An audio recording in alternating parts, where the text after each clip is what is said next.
এখানে তোমরা যারা ক্লাসটা এখনো এই ক্লাসটা যারা প্রথম দেখছো তারা অবশ্যই এর আগের ক্লাসটা দেখে নাও, তাহলে তোমাদের সেটের যে কনসেপ্ট সেটা বুঝতে আরও সহজ হবে। আমরা সেখানে আলোচনা করেছি যে জায়গাটা, তা হলো সেট জিনিসটা কি, সেটকে কিভাবে সাজানো বা প্রেজেন্টেশন, এবং তাদের বিভিন্ন সেটটাকে বোঝার জন্য কিছু গুরুত্বপূর্ণ সেটকে সেখানে আলোচনা করে নিয়েছি অ্যাট এ গ্ল্যান্স। তো সেট মানে কি বলেছি, যে তোমরা একসাথে কিছু বস্তুকে জড়ো করবে। এখন প্রশ্ন হচ্ছে কোন বস্তুগুলোকে জড়ো করব, নেক্সট প্রশ্ন হচ্ছে কিভাবে জড়ো করব। তাহলে এই সমস্ত প্রশ্নগুলো উত্তর দেওয়ার জন্য তিনটা কন্ডিশন এসেছিল: সুসংগত, ভিন্ন, ক্রমনিরপেক্ষ। এই তিনটা বেসিক ক্রাইটেরিয়াকে কাজে লাগিয়ে তোমরা বস্তুগুলোকে কালেক্ট করতে থাকবে, আর তোমাদের কাছে একটা একটা সেট তৈরি হতে থাকবে। ওকে, যেমন ধরো তোমাদেরকে আগের দিনই বলেছিলাম যে ইংরেজি বর্ণমালা স্বরবর্ণসমূহের সেট। তুমি জানো এ কে নিতে পারবে, বি কে নিতে পারবে না, এটাও জানো। তাহলে কোনো বস্তুকে তুমি তোমার দলে বা সেটের মধ্যে আনবে কি আনবে না, এ ব্যাপারে তোমার কাছে কিন্তু সুস্পষ্ট ধারণা থাকবে। এটাই সেট তোমাকে ধারণাটা দেয়। এখন আমরা সেট পড়ার পরে আজকে সেটের টাইপস নিয়ে পড়ব। কেন সেটটা একটু আলোচনা করলাম, তার কারণ হচ্ছে সেট বলতে এখনও পর্যন্ত আমরা যেটুকু শিখেছি, সেটের মধ্যে বিভিন্ন বস্তুগুলোকে এক জায়গায় রাখা হচ্ছে। কিভাবে না, একটা সেট যদি এ হয়, তার মধ্যে ধরো 1 2 3 এরকম করে বস্তু সমূহগুলোকে রাখা হয়েছিল সেটের মধ্যে, আমরা দেখেছিলাম। এখন সেটের ধারণা বলতে জাস্ট এটুকুই, কিছু সংখ্যক বস্তুকে এক জায়গায় একত্রিত করা। সেটা একটা নির্দিষ্ট নিয়ম মেনে আমি এটা ছেড়ে দিচ্ছি, কিন্তু বেসিক যে জায়গাটা সেটা হলো কিছু সংখ্যক বস্তুকে এক জায়গায় একত্রিত করা একটা নির্দিষ্ট নিয়ম মেনে। এখন কোনো কিছুর প্রকারভেদ বা টাইপ, তোমরা জীবনবিজ্ঞান বা যে কোনো সাবজেক্টেই পড়েছো, টাইপগুলো তার অন্য কোনো জায়গা থেকে হয় না। তার নেচার, তার গঠন কাঠামো, তার বৈশিষ্ট্য, ধর্ম, এসবের উপর ভিত্তি করে তার প্রকারভেদগুলো উঠে আসে। তাহলে একটা সেটের আমরা এখানেই প্রথম পড়ছি, সেট মানে জানলাম কি না, বিভিন্ন বস্তুকে এক জায়গায় আনা হচ্ছে। তাহলে সেটের প্রকারভেদটা, এই যে সেটটার মধ্যে কতগুলো বস্তু আছে, কোন কোন বস্তু আছে, এইগুলো তুমি যদি উত্তর খুঁজতে শুরু করো, তাহলেই দেখবে তোমার প্রকারভেদগুলো আসতে শুরু করবে। তো ফার্স্ট চলে এসো, তোমাদের প্রকারভেদের মধ্যে যেটা আছে সেটা হচ্ছে যে শূন্য সেট। শূন্য সেট, ওকে, এটাকে বলা হচ্ছে নাল সেট। এর কিন্তু আরও অনেকগুলো নাম আছে। নাল সেট আছে, আমি লিখে দিচ্ছি, তোমাদের নামগুলো পরিচয় থাকবে: MT set, zero set, and finally void set. খালি, জি শূন্য, ফাঁকা, নাল, অকার্যকর, এই সমস্ত মানেগুলোই কিন্তু শূন্য সেট। এখন শূন্য সেট আমরা এই যে প্রকারভেদ আছে না, ফার্স্ট কি করছি, একটা সিঙ্গেল সেটের উপরে প্রকারভেদটাকে কতগুলো ভাগে ভেঙে নিচ্ছি। একটা হচ্ছে কি সিঙ্গেল সেট, মানে একক সেট। একটা সেটের উপরে যখন দেখব, একাধিক সেটের উপরে যখন দেখব, আর প্রক্রিয়ার উপরে বেস করে দেখব, এতগুলো ভাবনাতে আমরা এর প্রকারভেদগুলোকে দেখব। তাহলে দেখো, ফার্স্ট আমরা আসছি এলিমেন্ট কতগুলো করে আছে তার উপরে। প্রথম ধরছি এমন কোনো সেট যদি থাকে যেখানে কোনো এলিমেন্ট নেই, সেটাকে কি বলা হবে, শূন্য সেট। যে সেটের মধ্যে এলিমেন্ট সংখ্যা শূন্য, আমরা বলছিলাম যে সেটের মধ্যে যা থাকে, যে বস্তুগুলোকে আমরা কালেক্ট করে সেট করি, তাদেরকে বলা হচ্ছে এলিমেন্ট। সেই বস্তু বা পদ বা এলিমেন্ট যদি না থাকে, তখন সেটাকে বলা হচ্ছে শূন্য সেট। আচ্ছা, তোমাকে হয়তো বলা হলো যে 3 ও 4 এর মধ্যবর্তী স্বাভাবিক সংখ্যা, মধ্যবর্তী স্বাভাবিক সংখ্যা সেট, এটা বলা হলো। আচ্ছা বলো তো, 3 এবং 4 এর মধ্যবর্তী তুমি স্বাভাবিক সংখ্যা এনে দিতে পারবে? নিশ্চয়ই পারবে না। তাহলে যদি এটাকে সেট হিসেবে লেখার চেষ্টা করো, এটা তো সেটের আমরা বলেছি আগের দিন যে সেকেন্ড ব্র্যাকেটের মধ্যে সেটের এলিমেন্টগুলোকে রাখা হয়। তাহলে এই 3 এবং 4 এর মাঝে স্বাভাবিক সংখ্যা তুমি এনে দিতে পারবে? তাহলে এটা তোমার ফাঁকা থেকে যাবে। এখন শূন্য সেটকে এই ফাঁকা অবস্থায় এভাবে কিন্তু চিহ্নিত করা হয়, বা অনেকেই এই শূন্য সেটকে আবার এই চিহ্ন দিয়েও ডিনোট করা, কি এটা ফাইয়ের মতো দেখতে, কিন্তু এটা ফাই নয়। তোমরা যেমন দেখেছো যে বি এর মতো দেখতে কিন্তু বিটা বলা হয়, মানে এটাকে বিটা বলে বা এটা আলফা বলে, এর মতো দেখতে। তাহলে এটা ফাইয়ের মতো দেখতে, কিন্তু এটা ফাই ঠিক নয়, বা আমরা ফাই হিসেবে ধরে নেব আমাদের সুবিধার্থে। তাহলে এটাকে বলা হচ্ছে কি শূন্য সেটকে এভাবে ডিফাইন করা হয়। ওকে, নেক্সট এক্সাম্পল যদি ধরো আরেকটা এক্সাম্পল দিই শূন্য সেটের, তোমরা জেনেছো যে x² + 1 = 0 এর বাস্তব বীজ সমূহের সেট, বাস্তব বীজ সমূহের সেট। আচ্ছা আমাকে বলো তো এমন কোন বাস্তব সংখ্যা আছে যে সংখ্যাটা এই সমীকরণটাকে সিদ্ধ করে দিতে পারে? তুমি কি খুঁজে দিতে পারবে? দেখো যদি সমাধান খুঁজতে শুরু করো, x square plus one equal to zero, x square equal to minus one, এখন স্কোয়ার টার্ম কখনো ঋণাত্মক হতে পারে না, তাহলে এখানে কোনো বাস্তব সমাধান থাকবে না। তাহলে এখানে সেটটা যদি তোমাকে লিখতে বলা হয়, এই সেটটাকে তুমি লিখবে কি ফাই সেট। কেন না এটা একটা শূন্য সেট। ওকে, তাহলে যে সেটের কোনো এলিমেন্ট থাকবে না, যে সেটের পদ সংখ্যা, তাহলে শূন্য সেটের ডেফিনেশন কি না? ডেফিনেশন কিছু নেই, ডেফিনেশন হচ্ছে পদ সংখ্যা শূন্য, পদ সংখ্যা শূন্য। অর্থাৎ যে সেটে কোনো পদ নেই তাকে বলা হচ্ছে শূন্য সেট। পদ সংখ্যা কতগুলো তার উপর বেস করে এই শূন্য সেটটা তৈরি করা হয়েছে, তাহলে এটা হচ্ছে আমাদের শূন্য সেট। কিন্তু যে কথাটা তোমরা খুব ভালো করে মনে রাখবে, যে তোমাদেরকে সেট লিখলে পরবর্তী ক্ষেত্রে কি মনে হবে, যে সেট মানে আমি সেকেন্ড ব্র্যাকেটের মধ্যে রাখি। এখন সেকেন্ড ব্র্যাকেটের মধ্যে রাখতে গিয়ে দুবার একই কথাকে যদি ব্যবহার করো, অর্থাৎ ফাইও দেবে সেকেন্ড ব্র্যাকেটেও দেবে, তাহলে কিন্তু এটা আর শূন্য সেট প্রকাশ করে না, এটা কিন্তু শূন্য সেট নয়, শূন্য সেট নয়। তাহলে এটা আমাদের কি সেট? এটা তো শূন্য সেট, এটা কিন্তু নয়। শূন্য সেটকে আমরা লিখতে পারি, শূন্য সেটকে আমরা লিখতে পারবো হয় এটা বা এটা দিয়ে রিপ্রেজেন্ট করতে পারবো, হয় এটা ফাঁকা পড়ে থাকবে নয়তো ফাই দিয়ে রিপ্রেজেন্ট করব। কিন্তু কখনোই এভাবে ব্র্যাকেটের মধ্যে ফাই এটা কিন্তু লেখা যাবে না, এটার অর্থ অন্য, সেটা আমরা আসছি। কিন্তু এটুকু মনে রাখো, এভাবে কিন্তু শূন্য সেটকে সংজ্ঞায়িত করা যায় না। নেক্সট চলে এসো তোমাদের, যে সেটের পদ সংখ্যা শূন্য তাকে শূন্য সেট বলে। তাহলে পদ সংখ্যার উপরে ভিত্তি করে বাকি টাইপগুলো আমাদের আসবে। তারপরে চলে এসো এক পদী সেট। তাহলে নাম থেকেই বুঝে গেছো যে এক পদী সেট কি হতে চলেছে। তোমরা আমার আগেই নিশ্চয়ই বুঝতে পেরে গেছো যে এক পদী সেটের অর্থটা সিঙ্গেলটন সেট, মানে ঠিকই ভেবেছো, যে সেটের পদ সংখ্যা একটাই পদ থাকবে, এক পদী, নামটাতে দেখো এক পদী মানে এক পদ বিশিষ্ট সেট। তাহলে পদ সংখ্যা, এখানে পদ সংখ্যা কত? পদ সংখ্যা হচ্ছে এক, তাকে বলা হচ্ছে এক পদী সেট। এই যে এক্সাম্পলটা, ফার্স্ট যে এক্সাম্পলটা আমরা ওখানে ছেড়ে এসেছিলাম, এটাই হচ্ছে এক পদী সেট। কেন না এটা এমন একটা সেট যার পদ ফাই, সেট যার পদ, যার একটি পদ, যার একটি মাত্র, একটির থেকে আরো ভালো ভাষা, তোমরা সেট পড়ছো মানে ভাষা সম্পর্কে স্পষ্ট থাকতে হবে। তাহলে যার একটি মাত্র পদ ফাই, মানে এই সেটটার এলিমেন্ট হিসেবে কাজ করছে, নিজের সেট নয়। এটা সেট বললেও এটা একটা এমন সেট যার পদ সংখ্যা হচ্ছে ফাই। ওকে, তাহলে এক পদী সেটের আরেকটা এক্সাম্পল যদি দেখি, হয়তো আমি ধরো বললাম যে 2 ও 5-এর মধ্যবর্তী মৌলিক সংখ্যাসমূহের সেট, মৌলিক সংখ্যাসমূহের সেট, এটা যদি বলা হয়, তাহলে দেখো তো যে এখানে তোমাদের 2 আর 5-এর মাঝে মৌলিক সংখ্যা কি আছে?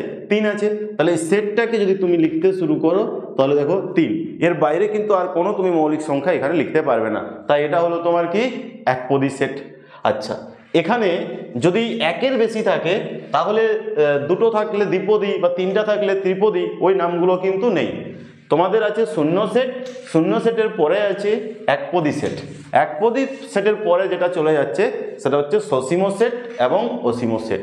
নেক্সট সেটের টাইপ চলে এসো, সেটা হচ্ছে সসীম সেট, সসীম সেট। এটা লেখা যাবে কি ফাইনাইট সেট। ওকে, কি বললাম? Finite set. এই কথাটা কিছুটা সত্য কিন্তু পুরোপুরি সত্য নয়। এটা যে সেটের পদ সংখ্যা সসীম, তোমরা হয়তো ওটাই ভাবছো যে সেটের পদ সংখ্যা সসীম তাকে সসীম সেট বলে। কথাটা ভুল না হলেও কথাটা পুরোপুরি সঠিক নয়।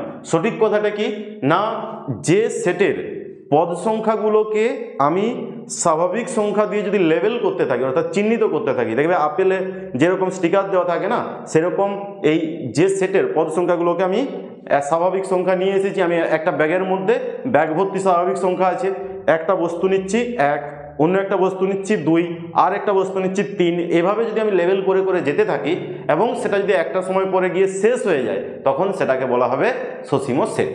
তাহলে কি বললাম, যে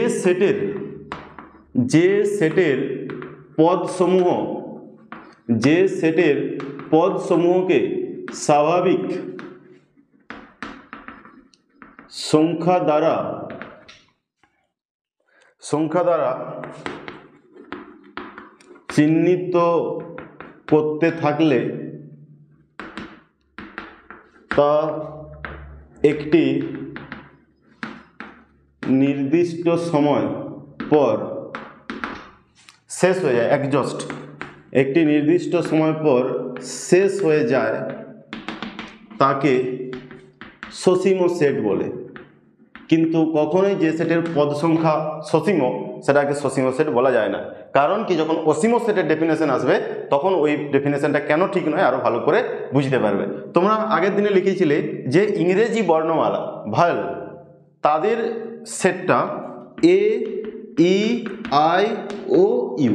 আর এখানে ধরো তোমার কাছে একটা বাক্স আছে এন, যে বাক্সর মধ্যে সমস্ত স্বাভাবিক সংখ্যাগুলো ঢুকে আছে। তুমি ওখান থেকে এক একটা সংখ্যা এনে এখানে কি চিপকাতে পারবে?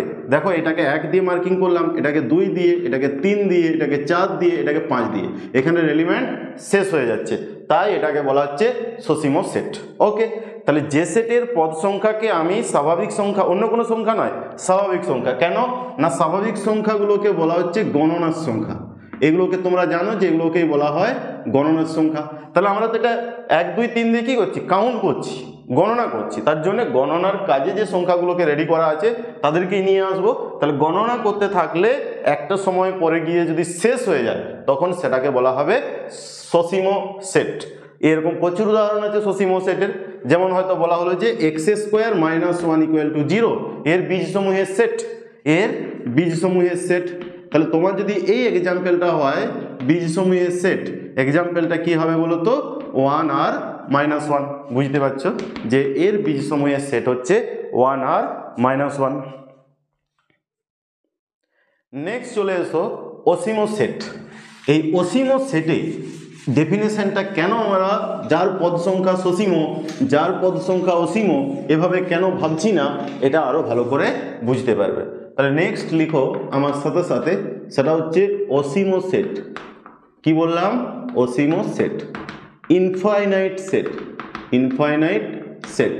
দেখো, যে সেটের পদ সংখ্যা অসীম এটা ঠিক, কিন্তু এটা পুরোপুরি সত্যি নয়, সসীমের মতো নেই।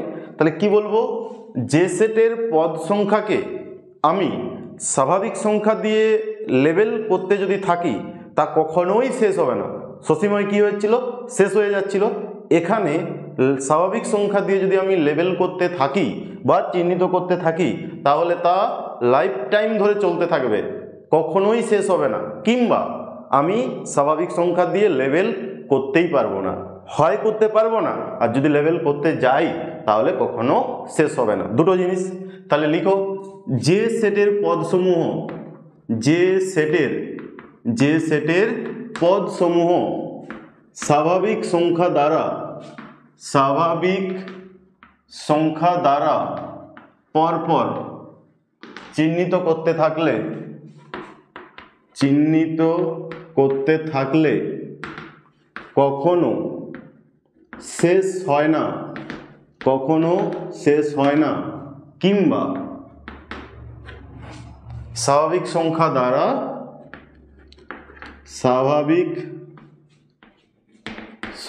দ্বারা চিহ্নিত করা সম্ভব নয়। দুটো জিনিস, এক হচ্ছে চিহ্নিত করতে থাকলে কখনো শেষ হয় না বা হবে না, দুটোই বলতে পারি। আবার হচ্ছে স্বাভাবিক সংখ্যা দিয়ে চিহ্নিত করাই সম্ভব নয়। কেন, দুটো কথার উপরে কিন্তু দুটো আলাদা টাইপ নেমে আসবে। দুটো এক্সাম্পল দিচ্ছি। ধরো তুমি তোমার ছোট বাস্তব উদাহরণ দেখো, তোমাকে একটা ঘরের মধ্যে প্রচুর পরিমাণে ধরো কুল পড়ে আছে, সেই কুল খাবার যে কুল তার মধ্যে ছেড়ে দেওয়া হলো, বা এখন তোমরা যারা খেজুর খাচ্ছ সেখানে তোমাকে দিয়ে দেওয়া হলো যে এক একটা খেজুরকে পুরো ঘর ভর্তি।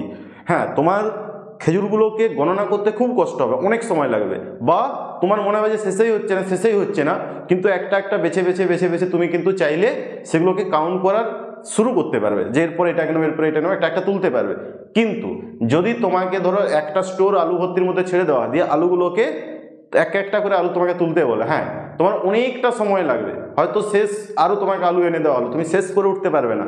কিন্তু এটা কি তুমি বলতে পারবে যে আমি আলুগুলোকে কাউন্ট করতেই পারবো না? এটা বলতে পারবে না, কারণ তুমি একটা একটা আলুকে হাতে ধরে কাউন্ট করতে পারবে, একটা আলু, দুটো আলু, তিনটা আলু।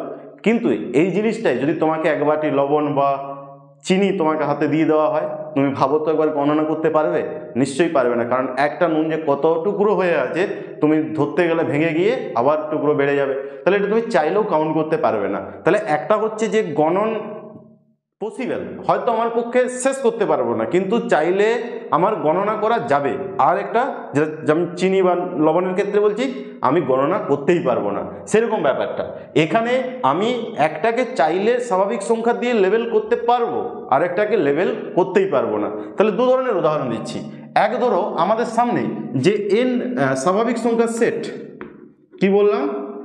স্বাভাবিক সংখ্যার সেট, এ তো নিজেই গণনার আছে, স্বাভাবিক সংখ্যার সেট এ তো নিজেই গণনার কাজে যুক্ত হয়ে আছে, সুতরাং এ তো গণনা হয়েই আছে। তাহলে এটা কি হলো? একে চাইলে শেষ, এটাকে কাউন্ট করা যাবে, কিন্তু এটার কোনো শেষ নেই। কেন শেষ নেই? 1, 2, 3, 4 এভাবে এর কোনো শেষ নেই। কিন্তু যদি তোমাকে বলা হয় যে 2 ও 5 এর মধ্যবর্তী বাস্তব সংখ্যা, মধ্যবর্তী বা 0, 1 করে দিলাম, 0, 1 এর মধ্যবর্তী বাস্তব সংখ্যা সমূহের সেট, বাস্তব সংখ্যা সমূহের সেট। আগের দিনে এটা নিয়ে কথা হচ্ছিল যে এটাকে তুমি চাইলেও কখনো কাউন্ট করে শেষ করতে পারবে না। আচ্ছা, 0-র পরের সংখ্যা কি? তুমি বলবে 0.1, কেউ বলবে না স্যার 001, কেউ বলবে 00001। তাহলে তুমি চাইলেও কিন্তু তুমি যে কোনো দুটো সংখ্যা বলো না কেন, আমি তাদের মাঝে কোটি কোটি সংখ্যার উদাহরণ দিয়ে দিতে পারবো। তাহলে তুমি কিন্তু এই যে এটাকে কিন্তু লেবেল করাই পসিবল নয়। এটা লেবেল করতে থাকলে কখনো শেষ হবে না, এটা শেষ হবে না, এই ভাগে পড়ছে, আর এটা লেবেল পসিবল না, লেবেল পসিবল নয়। বোঝা গেল ব্যাপারটা? তাহলে এই যে দুখানা কথা বললাম, এক ক্ষেত্রে লেবেল করা সম্ভব নয়, অন্য ক্ষেত্রে যদিও বা লেবেল করা যায় আমি শেষ করতে পারবো না। তার উপরে দুটো টাইপ চলে আসছে। একটা কি? একটা হচ্ছে গণনযোগ্য, যেটাকে বলা হচ্ছে তোমার কাউন্টেবল, এটাকে বলা হচ্ছে কাউন্টেবল। আর একটা হচ্ছে অগণনযোগ্য,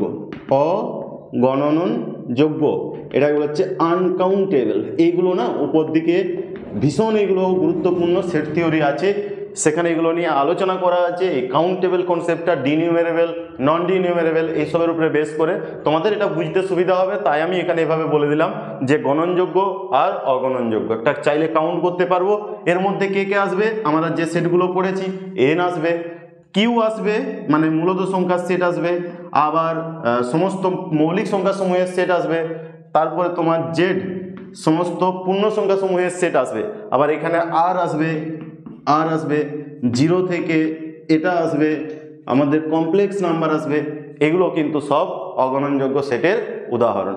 ওকে, এখন তোমাদের হয়তো মনে হতে পারে যে জেড কি করে আমরা গণনা করতে পারবো, কারণ জেডে তো এনে যতগুলো আছে জেডে তো তার থেকে বেশি আছে। তুমি ঠিকই ভাবছো যে এনে আমাদের শুধু পজিটিভগুলো আছে, 1, 2, 3, 4, 5, 6 আছে, কিন্তু এখানে পজিটিভ এবং নেগেটিভ আছে। তাহলে তোমার জেডের যে পজিটিভগুলো আছে সেগুলোকে লেবেল করতে থাকলেই তো এন শেষ হয়ে যাবে, আর নেগেটিভেরগুলোর জন্য এন আমি কোথার থেকে এলিমেন্ট খুঁজে পাবো? আচ্ছা, তোমাদেরকে ভাবো এখানে জেডেরগুলো লেখা আছে, এখানে এনেরগুলো লিখছি, এটা ধরো ডট ডট -3, -2, -1, 0, 1, 2, 3, 4 এরকম করে আছে, আর এখানে আমি 1, 2, 3, 4, 5, 6, 7, 8, 9 এরকম করে এনগুলো লিখছি। আচ্ছা, স্বাভাবিকভাবে তোমাদের স্বাভাবিক দৃষ্টিতে কি মনে হচ্ছে যে আমার এখানে যে পজিটিভগুলো লেখা আছে সেগুলো দিয়েই তো এগুলো শেষ হয়ে যাবে, কারণ এটারও শেষ নেই, এখানেও শেষ নেই।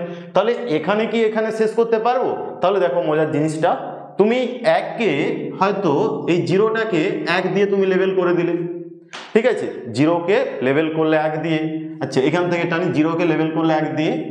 এরপরে সমস্ত পজিটিভগুলোকে আমি যুগ্ম সংখ্যা আর নেগেটিভগুলোকে অযুগ্ম সংখ্যা। তাহলে 1কে আমি কি করছি? 2-এ আনছি, তারপরে মাইনাস 1কে 3-এ আনছি, 2কে 4-এ আনছি, মাইনাস 2কে 5-এ আনছি, 3কে 6-এ আনছি, মাইনাস 3কে 7-এ আনছি। তাহলে সমস্ত এইভাবে যদি চলতে থাকি আমার তো এর কোনো শেষ নেই, না এখানে শেষ আছে না এখানে, তাহলে আমি কখনোই কিন্তু চাইলে শেষ হবে না, অর্থাৎ লেভেলিং আমি করতে থাকবো, তাই এটাকে গণনাযোগ্য বলা হচ্ছে। কারণ একে আমি 1 দিচ্ছি, 2, 3, 4, 5, 6, 7, 8, 9, 10, 11। আচ্ছা কখনো আমার শর্ট পড়বে? কারণ এন এর শেষ সংখ্যা তুমি বলতে পারবে না স্বাভাবিক সংখ্যা, লাস্ট স্বাভাবিক সংখ্যা কি, তাহলে তোমার চাপ নেই, কখনোই শেষ হবে না। আর এখানে না হিলবার্ট হোটেল প্যারাডক্স বলে একটা খুব মজার গল্প আছে, তোমরা ইউটিউবে সার্চ করে দেখে নিতে পারো, যে একটা হোটেল ছিল যেখানে কিন্তু ওই হোটেলের বিশেষ বৈশিষ্ট্য হচ্ছে যে কোনো অতিথিকে ফেরাবে না, আবার হোটেলটা সবসময় হাউসফুল অর্থাৎ ভর্তি থাকে, কিন্তু কোনো অতিথিকে ফিরিয়ে দেয় না। তাহলে এর একটা হোটেলে যখন ধরো এরকম, এটা ধরো হোটেলটা, এই হোটেলে অসংখ্য রুম আছে, ঠিক আছে, এই হোটেলে এদিকে অসংখ্য রুম আছে, আবার এই হোটেলটা হাউসফুল, এই হোটেলটা হাউসফুল লেখাও আছে। তাহলে একজন অতিথি এখানে এলো, রিসেপশনে দেখা করতে এলো, এরা কিন্তু কাউকে ফেরায় না, অথচ রুম দেখা যাচ্ছে যে কোনো ফাঁকা নেই। কি করে তাদেরকে রাখতে দেয়? শুধু একজন না, দুজন না, তিনজন না, 10 জন না, 10 বাস, 20 বাস, 100 বাস সংখ্যক যদি অতিথি আসে কাউকেই ফেরাবে না, সবাইকে হোটেলে জায়গা করে দেবে। একবার ভাবো, কিন্তু কোনো রুম ফাঁকা নেই, আবার কেউ কারোর সাথে শেয়ারও করবে না রুম, তবু কিন্তু থাকতে পারবে। কি করে জানো তো? ধরো একজন এলো, এখানে যে ব্যক্তিটি ছিল তাকে বললো তুমি পাশের ঘরটি চলে যাও, এখানে যে ছিল তাকে বললো পাশের ঘরটা চলে যাও, দিয়ে এই ঘরটা যখন জায়গা হবে তখন এখানে, আর যখন দুজন আসবে তখন বলবে যে তুমি এখানে যাও, এখানে যাবে, এরকম করে দুটো ঘর ফাঁকা হতে থাকবে, তাহলে এখানে ঢুকে যাবে। এভাবে কিন্তু যতই অতিথি আসুক না কেন তাকে জায়গা করে দেবে। অনেকটা কনসেপ্টটা এরকমই, বুঝতে পারলে ব্যাপারটা? তাহলে তোমাদের এই প্যারাডক্স এ কারণেই বলা হচ্ছে, কারণ কুটোভাস মানে এগুলোর মধ্যে সত্যি মিথ্যা আমাদের দুটোই মিলেমিশে থাকে। একটা সেন্সে সত্যি মনে হবে, একটা সেন্সে এটাকে সত্যি বলে মানতে পারবে না, আবার লজিক্যালি তুমি এটাকে মিথ্যাও বলতে পারবে না। সেই ধরনের জিনিসগুলোকে কুটোভাস বা প্যারাডক্স বলা হয়। তার এটা ছিল আমাদের হিলবার্ট হোটেল প্যারাডক্স। গল্পটা আরও ইন্টারেস্টিং ভাবে শুনতে ইউটিউবে সার্চ করে দেখে নিতে পারো, গল্পটা খুবই মজার, তোমাদের কিন্তু কাউন্ট করার ক্ষেত্রে এটা কাজে লাগবে। তাহলে আমরা সেটের যে দুটো টাইপ পেলাম, একটা হচ্ছে কি কি পেলাম? শূন্য সেট, লিখে দিচ্ছি। 1 নম্বর পেলাম শূন্য সেট, 2 নম্বর পেলাম একপদী সেট, আচ্ছা 3 নম্বর পেলাম সসীম সেট, 4 নম্বর পেলাম অসীম সেট। এই অসীম সেটকে আবার দুভাগে, একটা হচ্ছে গণনযোগ্য, একটা হলো গণনযোগ্য, আর 2 নম্বর হলো অগণনযোগ্য। এতগুলো আমরা কিন্তু এখনো পর্যন্ত কভার করেছি। নেক্সট চলে আসি, আমরা যে সেট নিয়ে আলোচনা করব তা হলো তোমরা সার্বিক সেট। সার্বিক সেটের আগে একটা কথা বলে রাখি, এগুলো সব আমাদের একটা একক সেটের উপরে কিন্তু এগুলো সব ডিসকাশন চললো। কি সেট? না একক সেট। একটা সেটের মধ্যে থেকে কতগুলো এলিমেন্ট আছে না আছে তার উপরে বেস করে। এরপরে যখন দুটো সেট আসবে বা একাধিক সেট, একাধিকে লিখি, এখানে ধরো একাধিক সেট, একাধিক সেট আসা মানে কি? তুলনা করা হবে। একাধিক সেট আসা মানে তো তোর খেনে বেশি না আমার কাছে বেশি, আমার খেনে বেশি না তোর খেনে বেশি, এবার তুলনা হবে। তাহলে একটা সেটের মধ্যে কতগুলো করে এলিমেন্ট, দুটো সেটের মধ্যে এর খেনে বেশি এলিমেন্ট, ওর খেনে, এর খেনে কারা আছে তারা কি ওর কাছে আছে, এরকম গল্পগুলো আসবে। তাহলে প্রথমেই যখন দুটো সেট আসবে, ভীষণ ইম্পর্টেন্ট কনসেপ্ট তোমরা জেনে রাখবে, সেটা হচ্ছে উপসেট।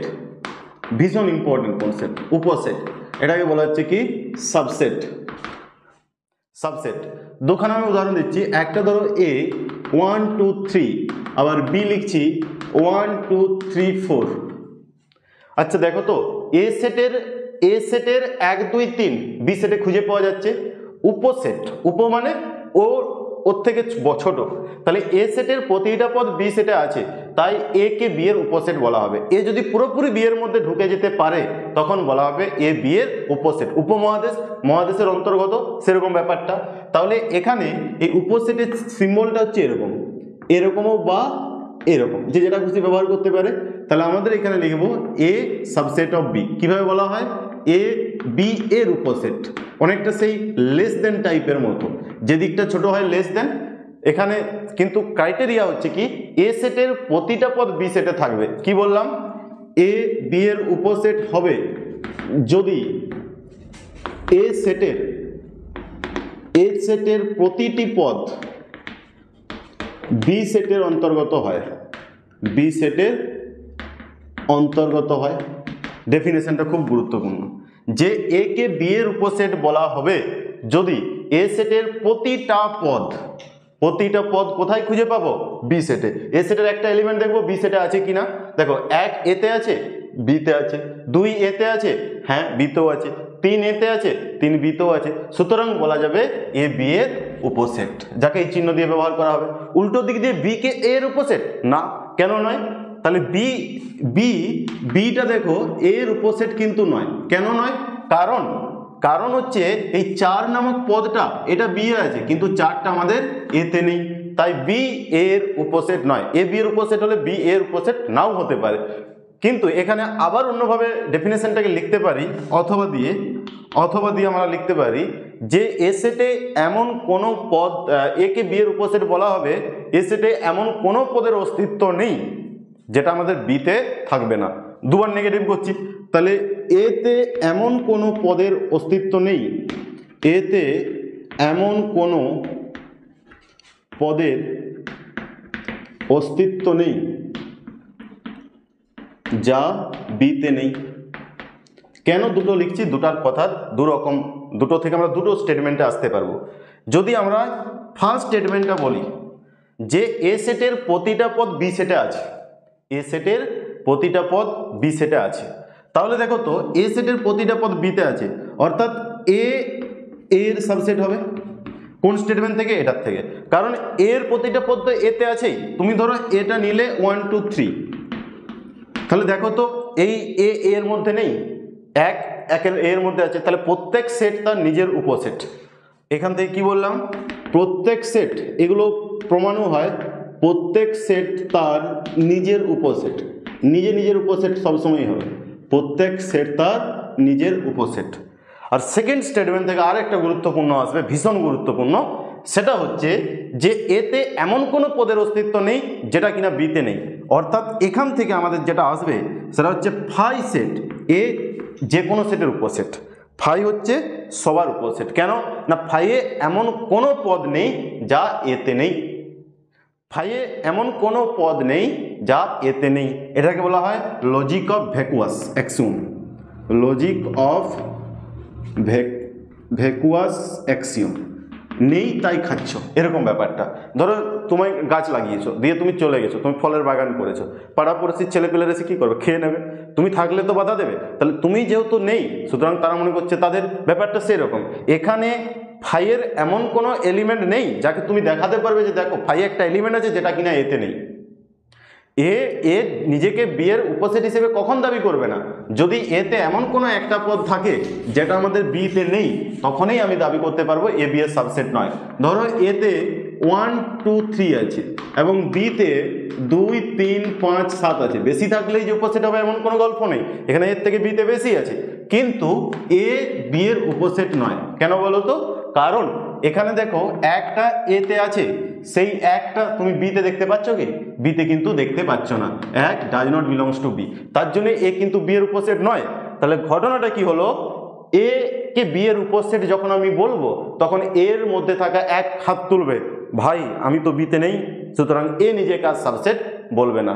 অর্থাৎ এতে থাকা প্রতিটা পদ যদি বি এর মধ্যে ঢুকে যায়, এতে থাকা প্রতিটা পদ যদি বি এর মধ্যে ঢুকে যায় তখন বলা হবে এ বি এর সাবসেট, এ পুরোপুরি বি এর মধ্যে। কিন্তু এখানে এক তো রাজি নয় বি এর মধ্যে যেতে, তাহলে এ কেন হবে? তাহলে এখানে ফাইকে আমি যদি বলেও দিই, ফাইয়ের প্রতিবাদ করার মতো কেউ আছে কি যে দেখো ভাই আমি আছি, যে আমি এতে নেই? তাহলে ফাইয়ে যেহেতু এর এগেনস্টে বলার মতো কেউ নেই, তাই ফাইকে মেনে নেওয়া হয় এর সাবসেট। ঠিক আছে, যে কোনো পদের সাবসেট, শূন্য সেট সমস্ত পদের সাবসেট। এখানে কি বললাম? শূন্য সেট সমস্ত সেটের উপসেট, সমস্ত সেটের উপসেট, এটাকে বলা হচ্ছে শূন্য সেট। কিন্তু এগুলো আমাদের বোঝার জন্য ঠিক আছে। আমরা যখন এই সাবসেট কোনো জায়গায় দেখাতে বলবে তখন আমাদের কিন্তু এভাবে দেখালে তো চলবে না। উদাহরণ দিয়ে তো আমি সব সেটকে দেখাতে পারবো না। হয়তো বলা হলো যে এন জেড এর উপসেট দেখাও, আমি কিভাবে দেখাতে পারবো? তার জন্য আমাদের ডেফিনেশন আসতে হবে। একটু বলে রাখি, যেটা ধরো 1 2 3 করছিলাম আর বিটা 1 2 3 4, এটা তাহলে সিম্বলিক্যালি এটা তোমাদের কিন্তু ভীষণ গুরুত্বপূর্ণ এই জায়গাটা। কি ব্যাপারটা না, ফর অল এক্সটা যদি এতে খুঁজে পাও, আমি কোনো পার্টিকুলারলি বলছি না, যখন অনেক বড় বড় সেট থাকবে তখন তুমি কটা এলিমেন্ট, এখানে 3টা আছে বলে এর পদ বিতে নেই তুমি দেখে নিচ্ছ।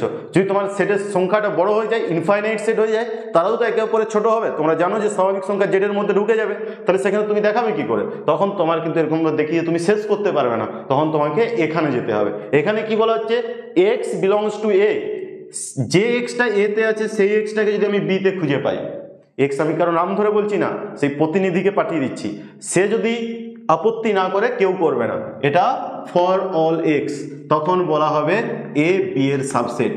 এটা ভাইস ভার্সা, এ কে বি এর সাবসেট বলা হবে, এ বি এর সাবসেট হতে গেলে কি হবে, for X belongs to A imply X belongs to B for all X, তোমাদের এটা মনে রাখতে হবে।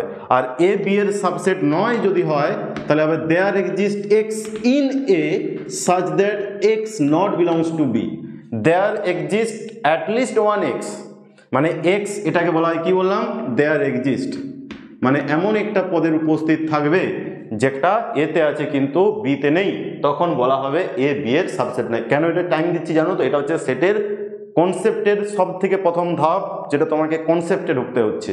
এটাকে নিয়ে প্রচুর অঙ্ক থাকে, দেখাও যে এ এর সাবসেট, সাবসেটের ধারণা না থাকলে পরবর্তী অপারেশনগুলো তোমার জটিল হয়ে যাবে।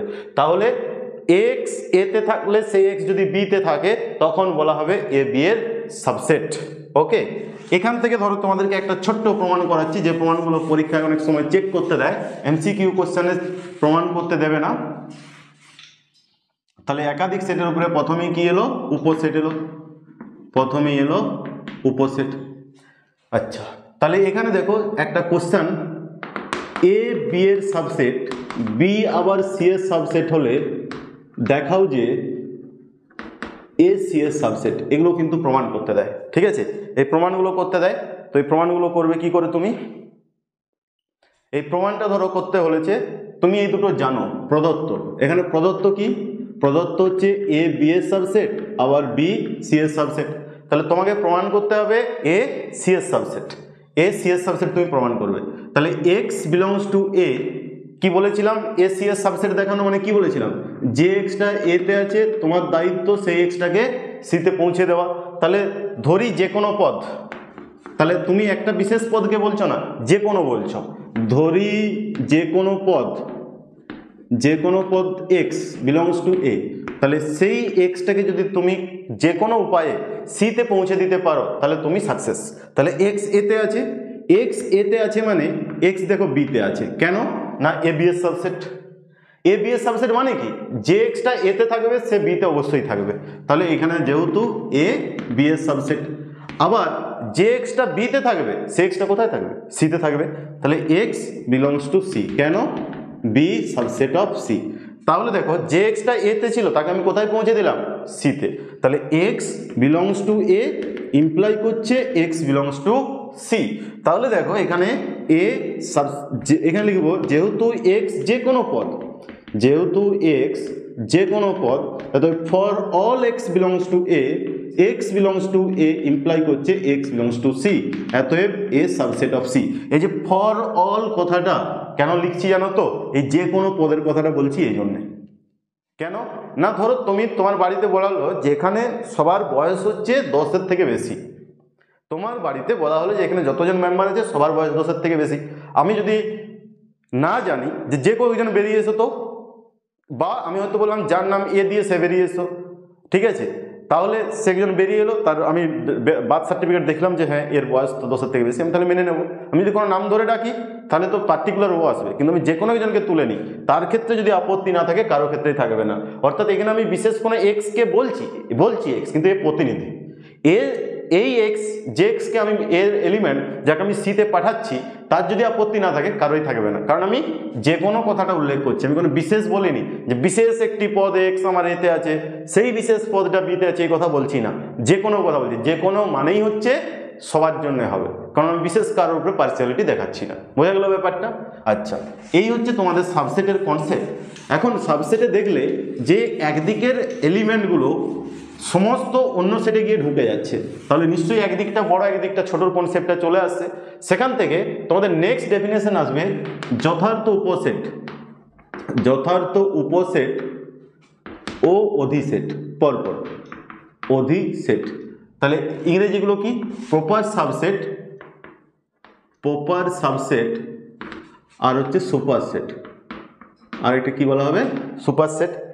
তাহলে দেখো প্রপার সাবসেট ব্যাপারটা কি না, খুব সিম্পল।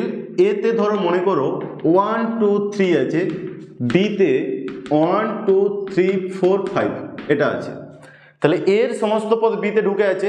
এক্ষেত্রে আমি এই চিহ্নটা না বলে আমি বলতে পারি যে এ সাবসেট অফ বি, এটা বলতে পারি। যেমন এই চিহ্নটার অর্থ কি? লেস দেন অর ইকুয়াল, আবার এটা স্ট্রিক্টলি লেস দেন। সেরকমভাবে বিতে যখন নির্দিষ্টভাবেই একটা হলেও বেশি আছে, তখন আমি বলছি এ বি এর প্রপার সাবসেট, প্রপার মানে যথার্থ রূপে উপসেট। আবার এক্ষেত্রে এই বি কে বলা হবে, এক্ষেত্রে বি কে বলা হবে অধিসেট, মানে যে বড় সাকিত অধিনায়ক করা হয়, যে লিড করবে, তাহলে এখানে যেহেতু বি লিড করছে সিস্টেমটাকে, তাই বি কে বলা হবে অধিসেট। তাহলে প্রপার সেট কি? প্রপার সেট হচ্ছে এ কে বি এর প্রপার সেট বলা হবে যদি এ থেকে বিতে কমপক্ষে একটা হলেও বেশি পদ থাকে, মিনিমাম একটা বেশি পদ থাকবে। তাহলে বি এর উপসেট কখন, অধিসেট কখন হবে? বিতে যদি মিনিমাম একটা বেশি থাকে, বোঝা গেল? তাহলে এর থেকে একটা হলেও বেশি থাকবে বিতে, মানে অন্য একটা পদ হলো, এর সব পদগুলো তো থাকবেই, সাবসেট হতেই হবে, কিন্তু এলিমেন্ট সংখ্যা একটা হলেও বেশি থাকবে, তখন সেটাকে বলা হবে যথার্থ উপসেট বা অধিসেট। ওকে, এখন এগুলো কেন আমাদের উপসেটটা পড়ার দরকার হয়?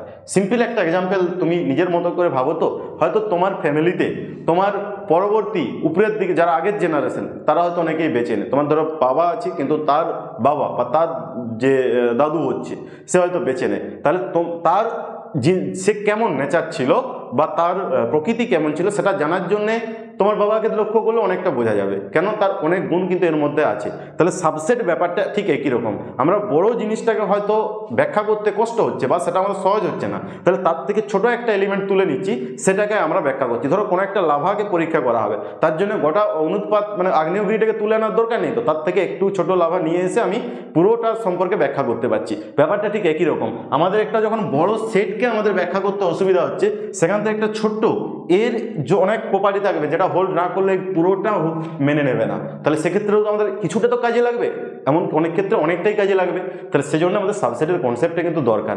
ঠিক আছে, আগামী নেক্সট ক্লাসে আমরা পরবর্তী টাইপগুলো নিয়ে আলোচনা করব আর অপারেশনেও চলে যাব। ওকে।